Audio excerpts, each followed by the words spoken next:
In the world of combat sports, few things ignite debate like a controversial decision. And when the bell rang at the end of Glory 77's main event between Artem Vakhitov and Alex Pereira, the controversy exploded. This wasn't just a fight, it was a clash of titans, a tactical war, and ultimately a verdict that left many fans and analysts scratching their heads. Today, we dissect this fight, round by round, to understand why the split decision in favor of Pereira remains one of the most talked about outcomes in recent kickboxing history. Meet the combatants. Artem Vakhitov, the reigning champion, a master of technical kickboxing. Known for his precise counter-striking, impeccable timing, and a champion's composure, Vakhitov had defended his title 5 times, a testament to his dominance. Across the ring stood Alex Pereira, the challenger, a powerhouse striker with knockout power in his hands and knees. Pereira was known for his aggressive style and ability to end fights in spectacular fashion. His multi-weight championship pedigree spoke volumes. Their styles were a stark contrast. Vakhitov, the calculated technician; Pereira, the explosive finisher. The stage was set for a classic battle of skill versus power.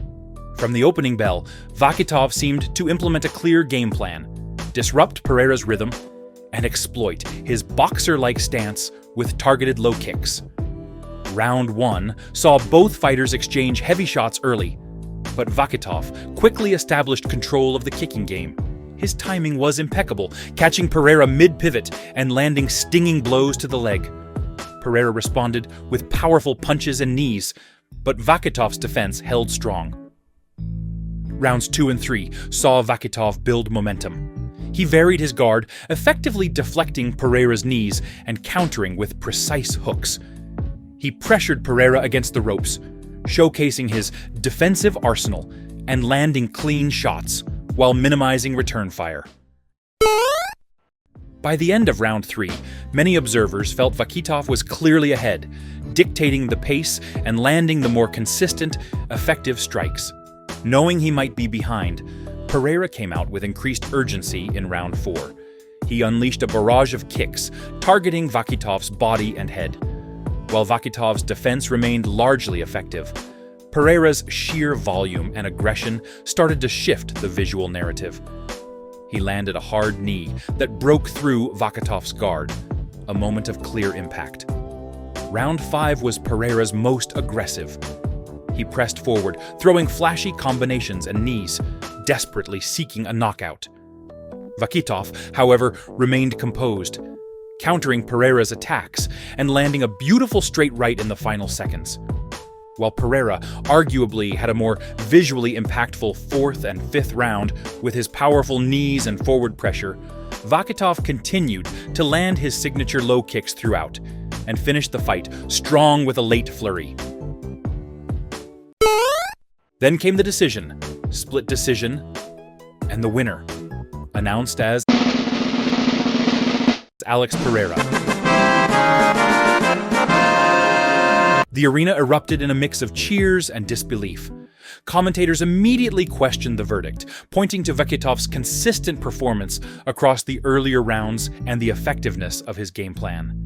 Many fans online echoed this sentiment, arguing that Vakhitov had done enough to retain his title. But the judges saw it differently. Pereira was the new champion, and Vakhitov, despite a performance many considered dominant, was left to grapple with a controversial loss. So why the controversy? Combat sports judging is notoriously subjective. Judges are tasked with scoring rounds based on factors like effective striking, aggression, and ring control. In the Vakhitov-Pereira fight, the disparity likely came down to how these criteria were weighed. Some judges might have prioritized Pereira's flashy, impactful moments and his perceived aggression, even if Vakhitov was arguably more consistently effective throughout the fight. The narrative of the fight also plays a role. Pereira's visible aggression and attempts to finish the fight strong might have created an impression of dominance, overshadowing Vakhitov's more subtle, but arguably more effective work. Furthermore, as commentators noted, some judges might overvalue power shots that land on the guard, or prioritize flashy head movement over consistent, damaging low kicks. The aftermath of Glory 77 was filled with debate. Online forums buzzed with discussions, many arguing that Vakhitov was robbed. For Pereira, despite achieving championship glory, the controversial nature of the win cast a shadow over his victory. For Vakhitov, it was a bitter pill to swallow, a loss that many felt didn't reflect his performance. The controversy, however, only amplified the demand for a rematch. A second fight would not only settle the score, but also provide a definitive answer to who the true champion was. The legacy of Glory 77 became intertwined with this contentious decision, a reminder of the inherent subjectivity and drama that defines combat sports. The Vakhitov vs. Pereira fight at Glory 77 serves as a stark reminder that in combat sports, victory isn't always clear-cut, and judging can be as much about perception as it is about objective criteria.